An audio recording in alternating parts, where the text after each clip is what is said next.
Olá, seja muito bem-vinda, muito bem-vindo ao Movimento Econômico, ao nosso programa aqui de entrevistas. Hoje nós vamos entrevistar o Carlos Carrilho, da construtora Carrilho. Vamos entender um pouco mais dessa grande empresa, que já tem 55 anos e vem realizando diversas obras aqui no Brasil, com grande presença no Nordeste e no Norte do país. Carlos, seja muito bem-vindo aqui ao Movimento Econômico, é um prazer receber você. Obrigado pelo convite. Vamos começar um pouquinho agora para entender aí o braço industrial da construtora Carrilho, que é a Carrilho Infraestrutura, que vem executando uma grande obra lá no Complexo Portuário do Pecém, no Ceará. Mas também vamos falar um pouquinho das outras grandes obras que foram executadas já há um tempo no norte do país. Afinal, a Carrilho Infraestrutura já existe há 10 anos, né, Carlos? Isso, 10 anos. Mais de 10 anos, na verdade. Iniciamos o trabalho em 2010, né, lá no norte do país, no Amazonas. E fomos lá realmente para desbravar, porque a primeira obra que fizemos foi numa cidade que fica a 300 quilômetros de Manaus, né, e uma cidade pequena, com grandes desafios de mão de obra, de logística, né, e foi assim uma missão que pegamos e tomamos isso com um aprendizado. Foi a porta de entrada, vamos dizer, para a infraestrutura, diante da complexidade dessa construção do terminal, né? E de lá a gente vem galgando aí vários outros projetos. Graças a Deus, um foi emendando com o outro praticamente, né? Na área de combustível, né? Na área fluvial, de portos fluviais, de tancagem de armazenamento de derivados de petróleo e etanol. E misturamos muitas tecnologias, muitas disciplinas, né, para poder chegar aí nesses terminais, seja mecânica, civil, de solos. Mas essa primeira cidade aí que vocês foram desbravar, como se chama? Itacoatiara. E que obra foi essa que vocês construíram lá? Pois fizemos essa obra lá. Itacoatiara fica a 300 quilômetros, como eu disse, de Manaus, e ela é um divisor de profundidades da bacia do rio Amazonas, né? Tudo que chega em Manaus chega pelo rio. E a região lá enfrentava fortes crises de abastecimento de combustível durante o período de seca. Quando dava o período de seca, o rio baixo e os navios de combustível não conseguiam atravessar uma região que fica entre Itacoatiara e Manaus, fazendo com que a Manaus ficava desabastecida aí de combustível, né? Aumentava o preço, e aí apareceu essa oportunidade de fazermos esse terminal lá em Itacoatiara para que os navios pudessem chegar em Itacoatiara cheio de combustível, atracava no porto que a gente construiu, descarregava o combustível na tancagem e depois esse combustível ia para Manaus, ia para o Pará, ia para Rondônia, todo por barcaças, né, por balsas. Era um terminal privado ou era público? Terminal privado. Privado. E Privado. Como foi construir em Itacoatiara? Qual foi o grande desafio que vocês encontraram lá? Acho que foram os dois, assim, não vou falar da parte técnica, que foi uma engenharia nova que a gente teve que desenvolver lá.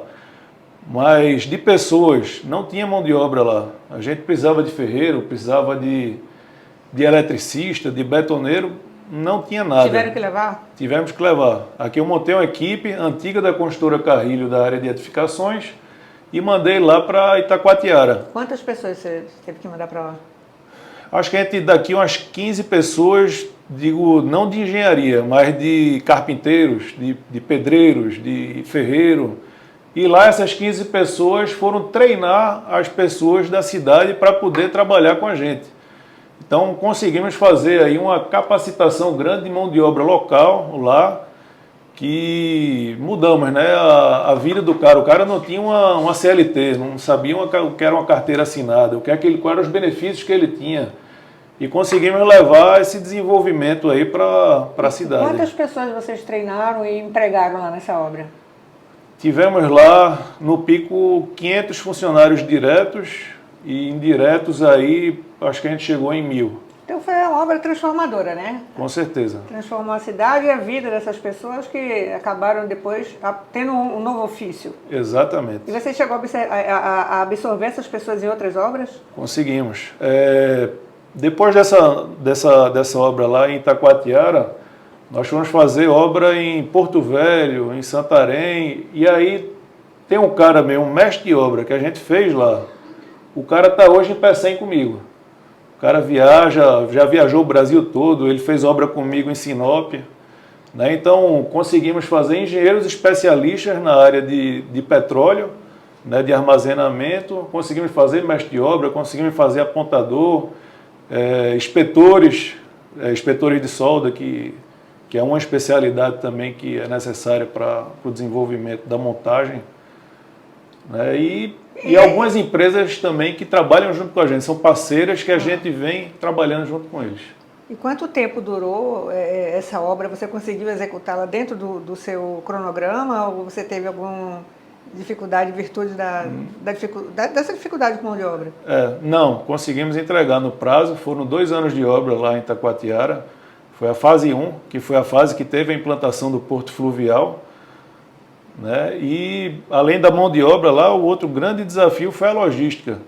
Né? Na região não tinha areia, não tinha brita, não tinha nada, ferro, então vai trazer brita. Eu trouxe de Rondônia, de balsa, era uma semana de balsa para poder chegar a matéria-prima lá de brita, de areia vinha de 400 quilômetros de distância, de caminhão, Mas vocês caçamba. já sabiam que iam ter essa dificuldade com material? Você Sabia. Já estava aí no planejamento de vocês ter que buscar em outro lugar? Com certeza. Antes de começar a obra, eu me mudei para Manaus e aí eu morei lá 1 ano antes dessa obra começar, construí a obra e passei 10 anos em Manaus. Porque os outros terminais que apareceram eram em Porto Velho, né, Rondônia, era no Pará, Santarém. E depois voltei para Itacoatiara de novo, fazer a segunda etapa.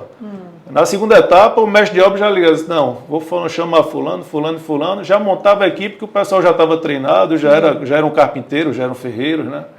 Aí a segunda etapa foi muito mais fácil. E essa região ainda oferece muita oportunidade para esse tipo de obra? Eu diria que a região norte ainda é muito carente de infraestrutura, né? Temos muitas cidades ribeirinhas que não são acessíveis nem por carro e nem por avião, nem por carro e por balsa alguma parte do ano e avião muito precário, é pista de pouso. O norte aí o Amazonas tem 4 milhões de habitantes, 2 milhões ficam em Manaus e os outros 2 estão espalhados pelo resto daquele imenso área territorial, né, que tem lá. Qual foi a última obra que vocês construíram lá na região norte? A última foi em Santarém. Foi o quê? Também foi um porto fluvial? Foi um porto também. Esse teve outra engenharia diferente, é que o porto, assim, a parte de tanque ficava em terra. E o calado, lá foi o rio Tapajós, o calado é muito raso e eu tive que percorrer 2 quilômetros para dentro do rio com oleodutos enterrados pelo leito até chegar numa balsa flutuante para poder fazer recepção do combustível e expedir também.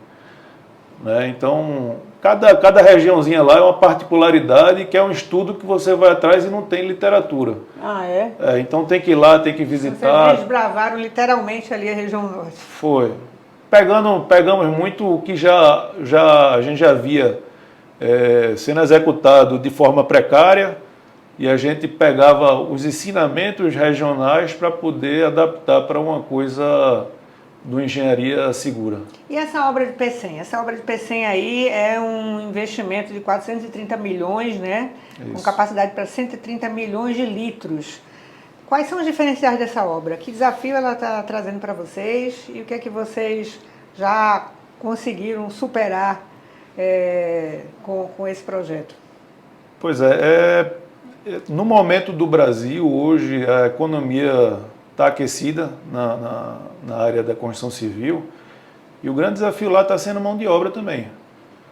né? Na cidade lá de São Gonçalo, a gente foi entrevistar pessoas para serem contratadas, fez fila de 300 pessoas lá, o pessoal atrás de emprego, não conseguimos um ano de carteira assinada, né? Muito, muito precário mesmo. Então estamos trazendo gente de Fortaleza, o mercado de Fortaleza são é aquecido. pessoas muito jovens? Qual é o perfil desse Jovem, de 25 a 30 anos de idade, 30 e poucos anos. Sem nenhuma oportunidade de trabalho ainda? E estamos fazendo a mesma coisa que a gente fez em Itacoatiara novamente, né? Levamos uma turma nossa já de casa e estamos treinando lá para desenvolver essa mão de obra local. Quantas pessoas vocês pretendem contratar lá? Entre diretos e terceirizados lá, mais mão de obra no canteiro, vai chegar a umas 500 pessoas. E você leva muito tempo, vocês levam muito tempo para preparar essa mão de obra? Como é que funciona aí esse processo de aprendizado dessa turma? Demora. A gente está treinando pessoas, mas o tempo tá rodando e a gente tem prazo para entregar a obra. Então eu chamo também empresas terceirizadas para trazer já uma mão de obra pronta para poder atuar na linha crítica do projeto.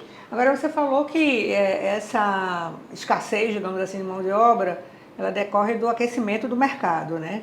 Mas eu tenho conversado com vários empresários que também têm colocado muita dificuldade de contratar por conta do Bolsa Família. E muita gente não quer mais ter carteira assinada, não quer mais ter aquele horário, né, fixo, quer fazer mais bico. Isso acontece também? Acontece muito. Aqui em Recife mesmo, o cara que é da construção civil, que trabalha na construção civil, o cara, para ser pedreiro, ele inicialmente foi ajudante, né? E assim das outras áreas técnicas aí, encanador, o ferreiro.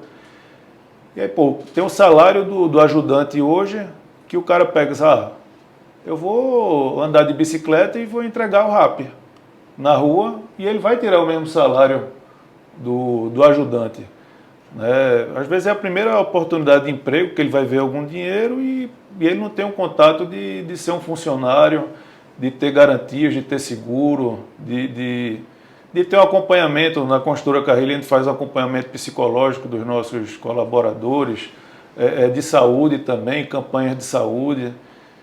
E aí esse cara ele fica meio perdido, sem instrução. Entra num RAP da vida, entra num bico assim, informal, mas que ele não tem hora, não tem dia, ele faz da forma que ele achar melhor.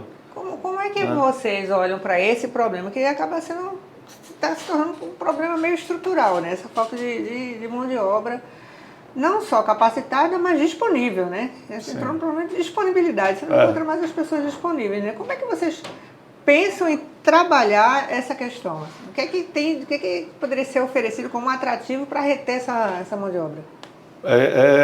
Eu acho que tocou no lugar certo. O nosso trabalho hoje é retenção dos talentos que a gente tem em casa. Não só hoje, mas lá na Construtora Carrilho, eu faço parte da terceira geração da construtora. Eu tenho eletricistas que me conhecem. Ele era ajudante e eu era estagiário, né? E o cara hoje o filho dele já é ajudante dele de eletricista, ou ele já se tornou um eletricista. Tem pessoas lá, muitas pessoas com 20, 30 anos de casa. Tem a RH, que foi contratada ano passado, ela achou que ia entrar na construtora que ia ver um turnover gigante. Ela disse, rapaz, eu estou impressionado. O pessoal aqui, eles saem porque a obra terminou, né? E depois, quando termina, começou outra obra, já chama de volta, e o pessoal volta, né? Então a gente sempre teve esse olhar com a saúde do funcionário, com tratamento humanizado, né? E a gente consegue reter, né? A captação é mais difícil por causa desses motivos estruturais aí do Brasil.